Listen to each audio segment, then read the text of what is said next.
নমস্কার, আপনারা নিশ্চয় সুস্থ আছেন, ভালো আছেন। আজ অর্থাৎ 17/8/2026 তারিখে government of West Bengal finance department audit ব্রাঞ্চের পক্ষ থেকে একটি গুরুত্বপূর্ণ কোরিজেন্ডাম নোটিফিকেশন প্রকাশ করা হয়েছে, যার মেমো নাম্বার 3059-FP2। এই বিজ্ঞপ্তি প্রকাশের আগে আজ অর্থাৎ 17/8/2026 তারিখে একটি নোটিফিকেশন প্রকাশ করা হয়েছিল, যার নোটিফিকেশন নাম্বার 3053-FP2,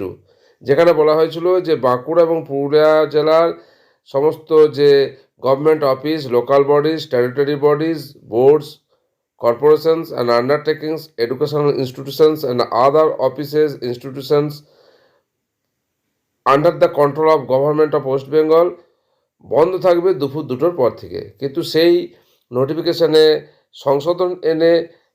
আজকেই আবার একটা নোটিফিকেশান প্রকাশ করা হয়েছে, যে নোটিফিকেশানে বলা হয়েছে যে আগামীকাল 18ই আগস্ট বাঁকুড়া এবং পুরুলিয়া জেলার সমস্ত শিক্ষা প্রতিষ্ঠান এবং local bodies, territory bodies, corporation and undertakings যেগুলি পশ্চিমবঙ্গ সরকার দ্বারা নিয়ন্ত্রিত, সে সমস্ত প্রতিষ্ঠানে পূর্ণ দিবসের ছুটি থাকছে মা মনসা পুজো উপলক্ষে। মূল কথা, আগামীকাল অর্থাৎ 18ই আগস্ট বাঁকুড়া এবং পুরুলিয়া জেলার সমস্ত state government office, local bodies, statutory bodies, boards, corporations, undertakings, educational institution and other offices institution under the control of government of West Bengal